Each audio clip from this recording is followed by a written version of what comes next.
bishani waa ilaahay ayaad ugu dhawaanaysaa qofka muuminku ilaahay buu ugu dhawaanayaa dambi dhaaf buu ka helayaa naarta ilaahay kaaga xoreynaya darajaadkaaga kor loogu qaadaya caafimaadka ayaa ku ziyaadaya waa bishii quraanku soo dagay weeyaan nabigeena Muhammad alayhi salatu wassalaam Jibril alayhi salaam intuu u yimaado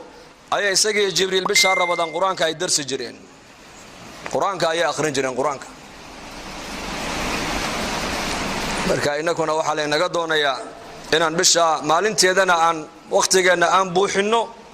on cibaadada iyo salaada iyo quraanka iyo dhikriga iyo taacada ilaahay iyo mudarasata ilmi aan ku buuxina la inaga rabaa habeenkiina salaata leyl iyo munaajaad iyo salaata tarawih inaan waqtigeena ku buuxina la inaga doonayaa laba meelood ba shaydaanka galabay culimadu yiraahdeen waqtiga marana shaydaanka ayaa daga aqalka marana shaydaanka ayaa daga marka qofka muslimka la dooni maayo waqtigiisa inuu ka dhiga firaaq bal firaaqa waqtigaaga ka ilaaliyo buuxi oo maxaan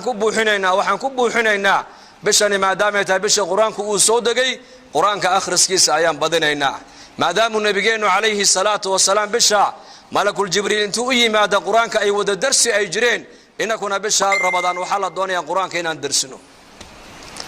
ugu yaraan bal maalintii hal juz oo quraan aad akhrida si bisha Ramadan quraanka mar aad u khatimtaa haddaad saddex juz maalintii aad akhridana waxaad khatimaysaa saddex jeer baad quraanka khatimaysaa haddaad shan juz aad akhrida quraanka ma aragtaan maalin kastana lixdii maalmood baad quraanka ku khatimaysaa oo laga yaabaa bisha Ramadan inaad khatimto ma aragtaan 6 jeer 7 jeer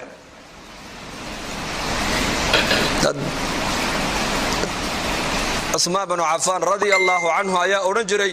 haddii qulubteenu taahir ay noqon lahayna quraanka akhriskiisa kama daasheen buu oran jiray